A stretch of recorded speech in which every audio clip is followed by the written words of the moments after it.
ძველი ბერძნული მითოლოგია. ნიკოლაი კუნი. ნაწილი პირველი. ღმერთები. კითხულობს ნიკო. თავი მერვე.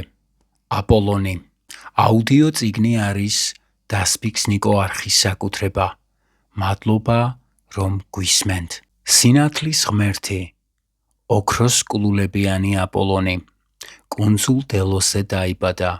მის დედას, ლეტოს, ქალღმერთ ჰერას რისხვით გაწამებულს ვერსად ებოვა თავშესაფარი. ჰერას მიერ წარგზავნილ დრაკონ პითონისაგან დევნილი ბოლოს დელოსზე დაიმალა. ეს კუნძული იმ დროს მღელვარე ზღვის ტალღებში დასურავდა.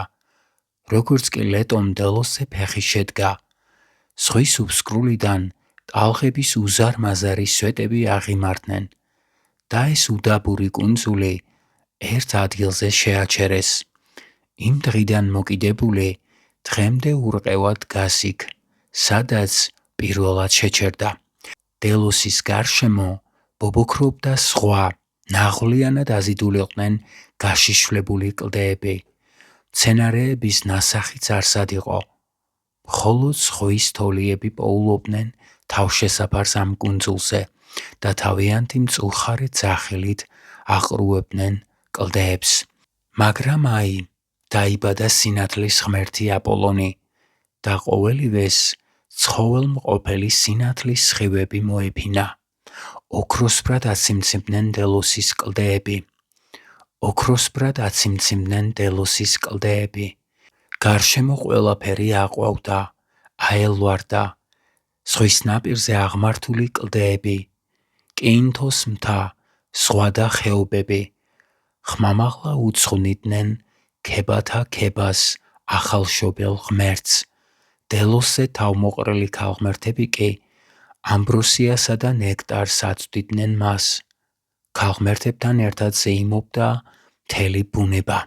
ახალგაზრდა სხივნათელმა აპოლონმა ცაში გაინავარდა. ხელში ხმატკბილი კითარა ეკავა, მხარზე ვერცხლის მშველდი ჰქონდა გადაგდებული. ოქროს ისრები ხმამაღლა წკრიალებდნენ მის კაპარდში. ამაყად ზეიმით მიჰქროდა აპოლონი ცისა და მიწის შუა. განადგურებით ემუქრებოდა ყოველსავე ბოროტს, წყვდიადის ყოველ ნაშიერს. იქით იჩქაროდა, სადაც ცხოვრობდა საზარელი პითონი, ასე შეუბრალებლად რომ სდევნიდა მის დედა ლეტოს. აპოლონს შური უნდა ეძია პითონზე ყველა იმ ბოროტებისათვის, რაც მის მშობელს მიაყენა. აპოლონმა სწრაფად მიაღწია პირქუშ ხეობას, პითონის ბუნაგს. გარშემო აღმართულიყო კლდეები, რომელთა მწვერვალებით სასწვდებოდა. წყვდიადი მეფობდა ხეობაში. მის ძირზე უსწრაფესად მიჰქროდა ქაფისგან გაჭაღარავებული მთის მდინარე, ხოლო ზემოთ ნისლი ირეოდა. საშინელი პითონი თავისი ბუნაგიდან გამოცურდა. მისი უზარმაზარი ფორეჯებიანი ტანი კლდეებს შორის ურიცხვ რგოლებად იკლაკნებოდა. მთები და კლდეები იდრიკებოდნენ. მისი სხეული სიმძიმისაგან და ადგილიდან იძროდნენ. გამძვინვარებული პითონი ყველაფერს აპარტახებდა, სიკვდილს თესავდა გარშემო. გარბოდნენ შეძრწუნებული ნიმფები. ყოველი ცოცხალი არსება გაურბოდა ურჩხულს.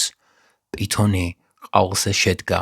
ძალუმი, მძვინვარე, საზარელი ხახა დააღო და უკვე მზად იყო ოქროს კულულებიანი აპოლონის გადასაყლაპად. გაისმა ვერცხლის მშველდის ლარის წკრიალი. ნაპერწკალივით გაიელვა აერში აუცდენელმა ოქროს ისარმა. მას მიყვა მეორე, მერე მესამე. აპოლონმა სეტყვასავით დაატეხა პითონს ოქროს ისრები.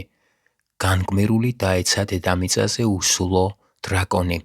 ხმამაღლა გაისმა პითონის მძლეველის ოქროს კულულებიანი აპოლონის გამარჯვების საზეიმო სიმღერა პეანი და ღმერთს კითარის ოქროს სიმებმა მისცეს ბანი. აპოლონმა იმ ადგილას, სადაც აღმართულია დელფები, პითონი მიწაში ჩამარხა და დელფოს ტაძარი და ორაკული დააარსა, რათა ადამიანებისათვის წინასწარ ეუწყებინა თავისი მამის, ზევსის ნება. აპოლონმა მაღალი სანაპიროდან შორს ზღვაში კრეტელ მეზღვაურთა ხომალდი შენიშნა.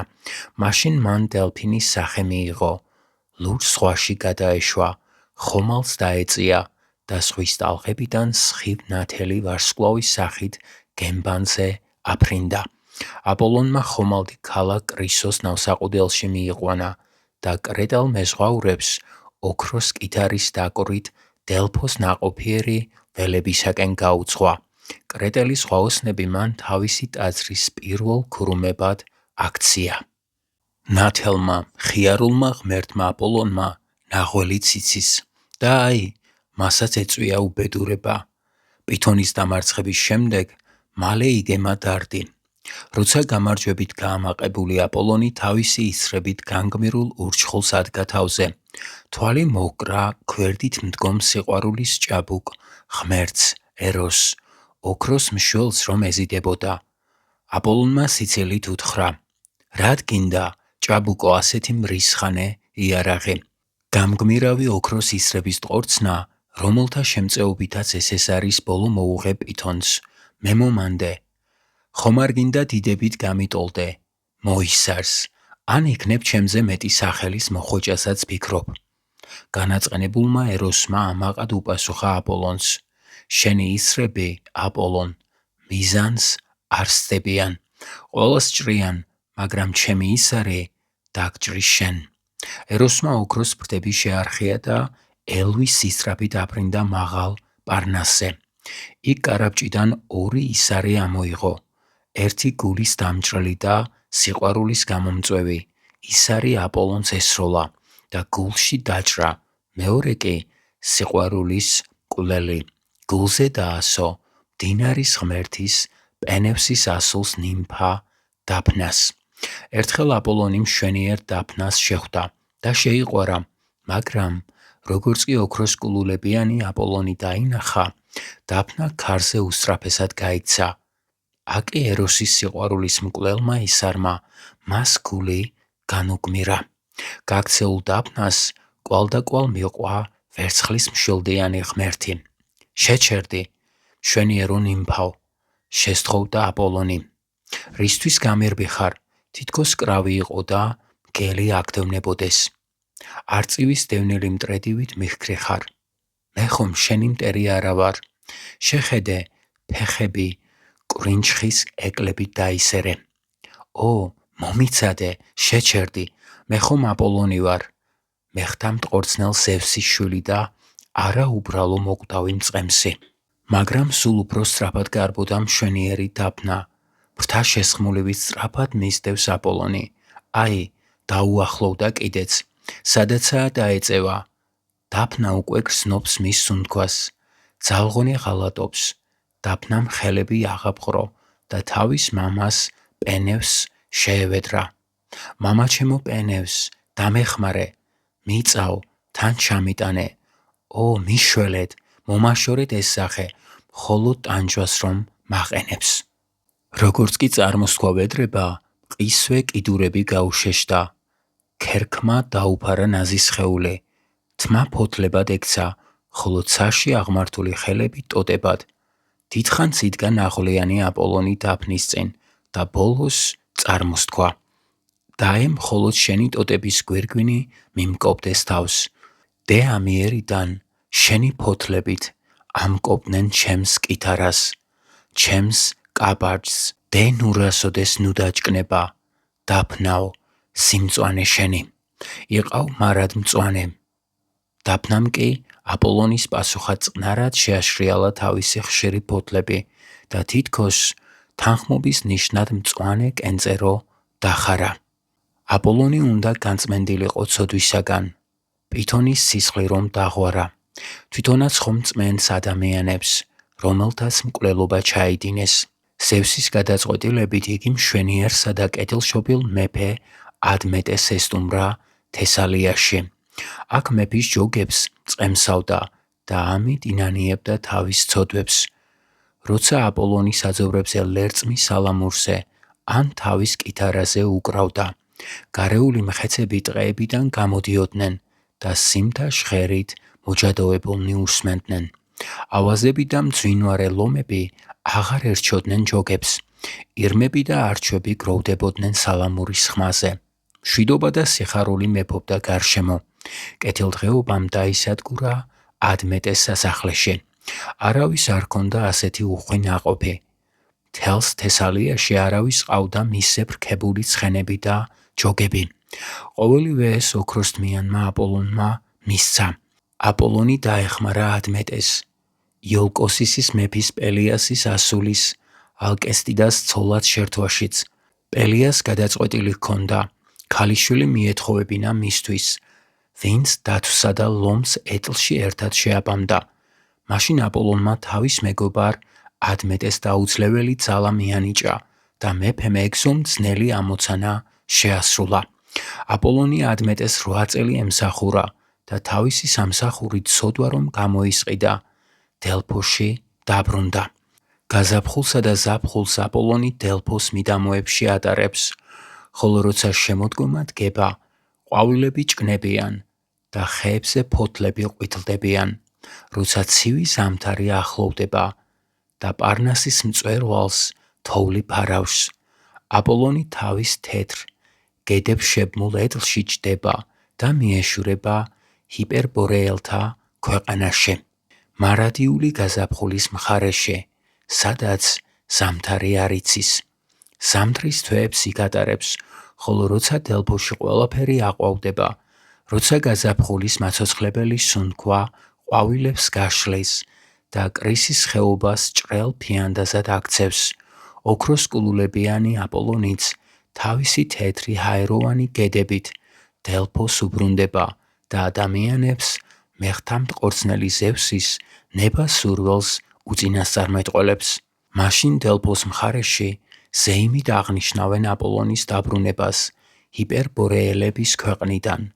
ღმერთი აპოლონი მთელ გაზაფხულსა და ზაფხულს აკატარებს, დრო გამოშვებით კი თავის მშობლიურ დელოსსაც ნახულობს, სადაც აგრეთვე დიდებული ტაძარი აქვს. ტყიანი ჰელიკონის კალთებზე, იქ სადაც ჰიპოკრენის წმინდა წყაროს წყლები იდუმლად დუდუნებენ და მაღალ პარნასზე კასტალის ანკარა წყაროა, გაზაფხულობით და ზაფხულობით, აპოლონი 9 მუზის ფერხულს მიუძღვის. ახალგაზრდა, მშვენიერი მუზები, ზევსისა და მნემოსინეს ასულნი, აპოლონის მუდმივი თანამგზავრნი არიან. აპოლონი წინამძღოლობს მათ ფერხულს და მათ სიმღერას თავისი ოქროს კითარის სიმთა ჟღერას აყოლებს.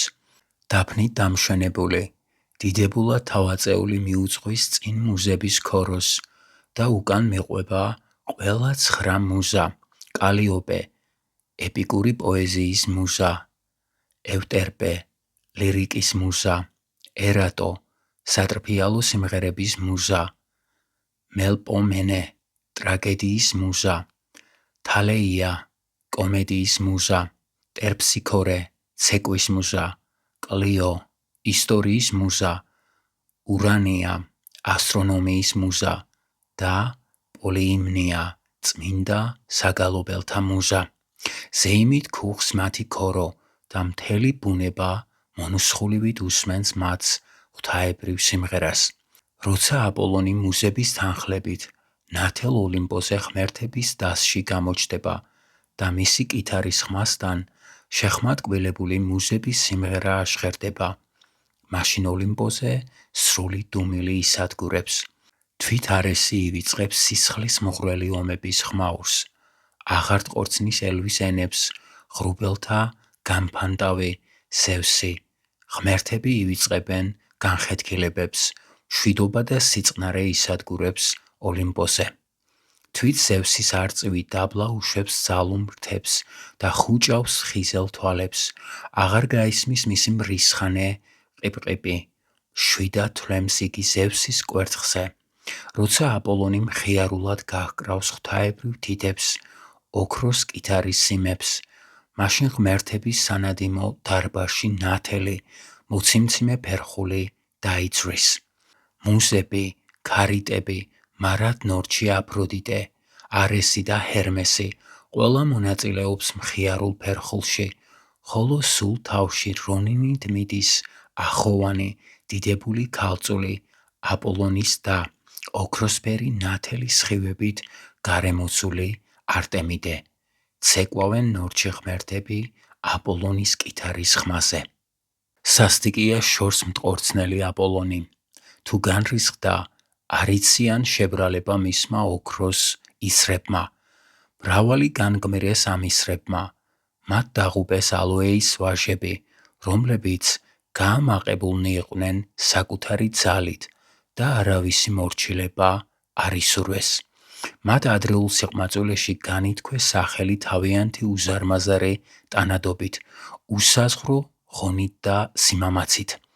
ჯერ კიდევ მაწვილები იყვნენ ოტი და ეფიალტე, როცა ოლიმპოს ღმერთებს მუქარა შეუთვალეს.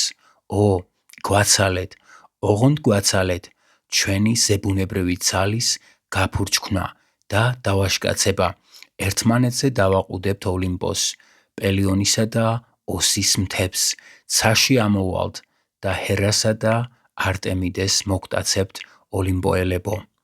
ასე ტიტანების მსგავსად ემუქრებოდნენ ოლიმპოელებს ალოეის ურჩი შვილები და ალბათ სისრულეშიც მოიყვანდნენ თავიანთ მუქარას. ხომ შებოჭეც კიდეც ომის მრისხანე ღმერთი არესი. მთელი 13 თვე იტანჯებოდა იგი სპილენძის დილეგში და კიდევ დიდხანს იქნებოდა ბნელში გამოკეტილი ომით გაუმაცხარი არესი, რომ უკვე ძალღონე გამოლეული ღმერთ ჰერმეს არ გაეტაცა უცლებელნი იყვნენ ოტი და ეფიალტე. აპოლონმა ვერ აიტანა მათი მუქარა. მოზიდა ღმერთმა თავისი შორს მტყორცნელი ვერცხლის მშველდი. ცეცხლის ნაპერწკლებივით გაიელვეს აერში მისმა ოქროს ისრებმა და ოტი და ეფიალტე განგმირულნი დაეცნენ. სასტიკად დასაჯა აპოლონმა ფრიგიელი სატირი მარისიასიც, იმისათვის რომ მასთან მუსიკაში პაეკრობა გაბედა. კითარედმა აპოლონმა ასეთი კადნიერება ვერ აიტანა. ერთხელ ფრიგიის ველებზე ხეტიალისას მარიასმა იპოვა ლერწმის სალამური. ქალღმერთ ათენას გადაეგდო. როცა შენიშნა, რომ მისივე გამოგონილ სალამურზე დაკვრა ღვთაებრივად ლამაზ სახეს უმახინჯებდა, ათენამ დაწყევლა თავისი გამოგონება და ბრძანა. სასტიკად დაისაჯოს ის, ვინც ამ სალამურს აიღებსო. მარიასმა სულაც არ იცოდა, რა ბრძანა ათენამ. აიღო სალამური და მალე ისე კარგად ისწავლა დაკვრა, რომ ყველა გადაცებით უსმენდა მის უბრალო მუსიკას. მარიასი გაამაყდა და თვით მუსიკის მფარველი აპოლონი გამოიწვია შეჯიბრში. აპოლონმა გამოწვევა მიიღო და შეჯიბრზე მოვიდა გრძელ მდიდრულ ქალამიდში გამოწყობილი, დაფნის გვირგვინით და ოქროს კითარით. რა უბადრუკი ჩანდა დიდებული, შვენიერი აპოლონის წინაშე ტყვეებისა და ველების მცხოვრები მარიასი, თავისი საცოდავი ლერწმის სალამურით. განა შეეძლო სალამურიდან ისეთი ხმების გამოწვევა, როგორიც მუსების წინამძღოლი აპოლონის კითარის ოქროს სიმებიდან იფრქვეოდა. აპოლონმა გაიმარჯვა. გამოწვევით განრისხებულმა აპოლონმა ბრძანა მარიასი ხელებით დაეკიდათ და ცოცხლად გაეძროთ მისთვის ტყავი. ასე ძვირად დაუჯდა მარიას თავისი სითამამე. მარიასის ტყავი ფრიგიაში კელენის გამოქვაბულში დაჰკიდეს და როგორც შემდეგ ამბობდნენ, ყოველთვის როგორც კი გამოქვაბულს ფრიგიული ლერწმის სალამურის ხმა მისწვდებოდა, ისე ირხეოდა თითქოს ცეკვავსო, ხოლო კითარის დიდებული ხმის გაგონებაზე უძრავი რჩებოდა. პირველი ნაწილის მერვე თავის დასასრული. მადლობა რომ გვისმენთ. მომავალ შეხვედრამდე.